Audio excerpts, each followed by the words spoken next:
Hi everyone. Do you find Python documentation daunting and can't make any sense of the information? My name is AJ and I have been there too. So in this video I will be explaining the content given in the documentation, starting with its tutorial part 3, an informal introduction. Next up in the documentation is strings, data type that is used to represent text rather than numbers. And for creating strings, we can put the text either in single quotes or double quotes. See, here we have string hello world enclosed in single quotes and the same string hello world in double quotes. Check that both the strings, whether in single quote or double quotes, produce the same result. So in Python we can use either single quote or double quotes for creating a string. But how to output the words like it's, don't in a string enclosed in single quotes? Well, we can do this by using the slash character that is used to escape the quotes in a string. But can we try to output the word without using any slash? Let's see. Oh, we got an error because the string is ending there. Well, we can output the word by enclosing the string in double quotes instead. Also, here the documentation says print function produces a more readable output. But how? See how here new line character /n is included in the output when we are just outputting the value of variable s. But using the print function for outputting the value, see how /n is being interpreted for a new line, producing a more readable output. But sometimes we don't want characters prefaced by a slash to be interpreted with the print functions. So for that we can use raw strings. Here in the example we are using our character before the first quote to make the string a raw string, and it's not interpreting the /n in string as a new line character. But without using our characters, /n is being interpreted by the print function. Also, the documentation says strings can be concatenated, meaning glued together with the plus operator and repeated with star operator. Here in the example, we are repeating character O 2 times and then we are concatenating characters B, O and K using the plus operator, resulting in string book. Also, two or more strings literals placed next to each other are automatically concatenated.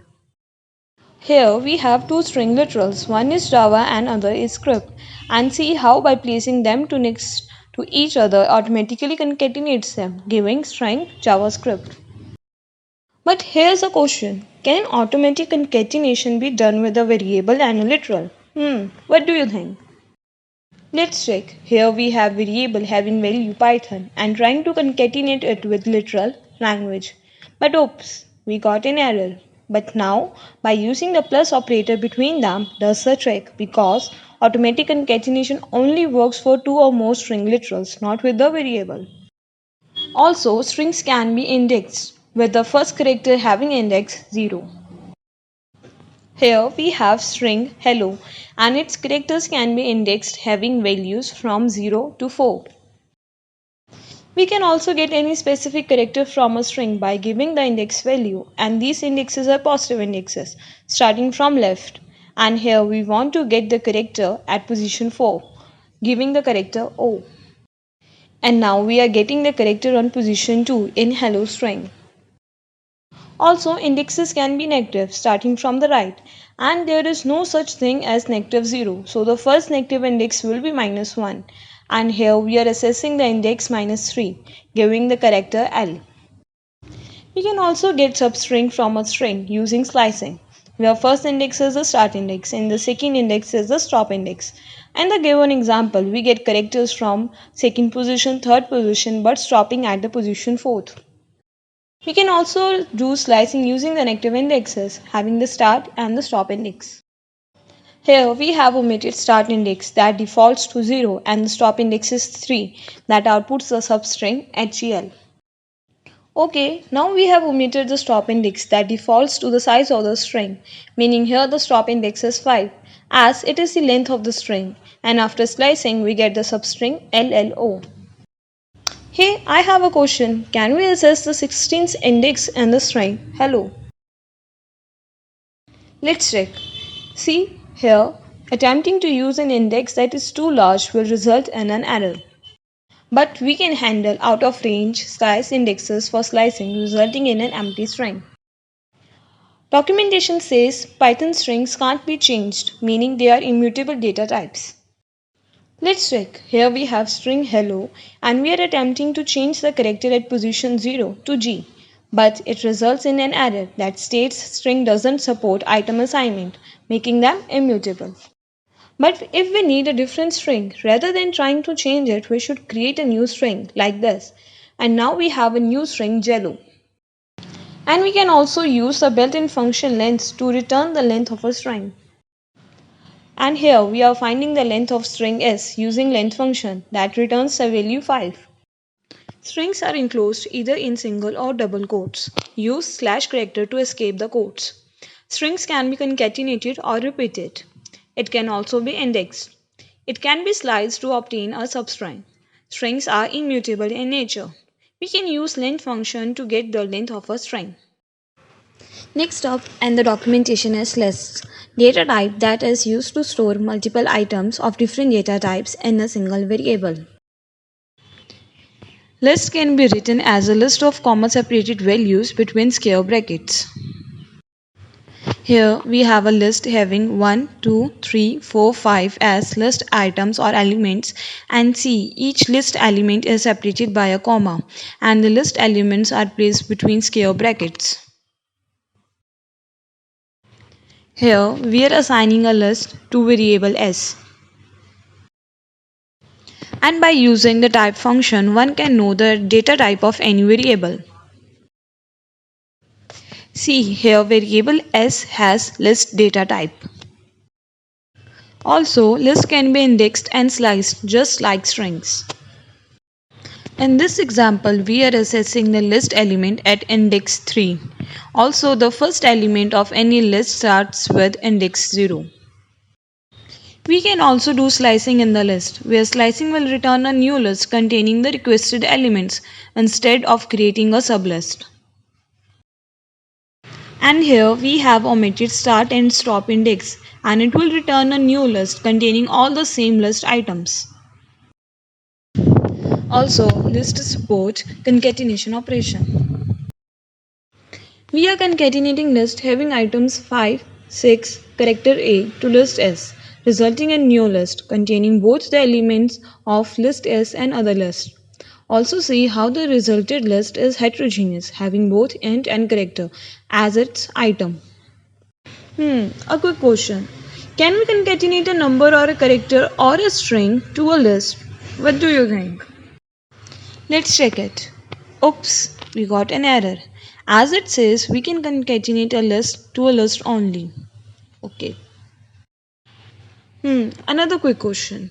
Can we change the content of a list? As that was not the case with strings. What do you think? Well, the documentation says that lists are mutable in nature, meaning it is possible to change their contents. And we can also add new items at the end of the list using append method. Here we are appending element 10 to end of the list, resulting in the list having increased length instead of a new list. See how the element 10 is added to end of the list, and we can add element of any data type to list like character A. A question. Isn't it will be easier to add or append 2 or more elements to the list in one go using the append method? Let's check. Here we are appending 3 elements to the list, but oops, we got an error. That append method takes exactly one argument, means it can only add one element at one time. Also, assignment to slices is possible that can change the size of the list or clear the list. Can we change the above list to the below list in one go? See here how by assigning to slices we can change the contents of the list in one go. So can we also change the size of a list in one go? Yep. We can do so by assigning an empty list to slices that we want to drop from the list, resulting in changed length of the list. And inbuilt function length is not only used to return the length of a string but also of a list. Here we are using length function to get the length of the list s, that is 2. Also, it is possible to create nested list, meaning a list within another list. Here we have two lists within a single list, and we can view each list as an individual row. And this is a format to have two lists within a single list, and each list has 4 elements, but we can have a list of variable length.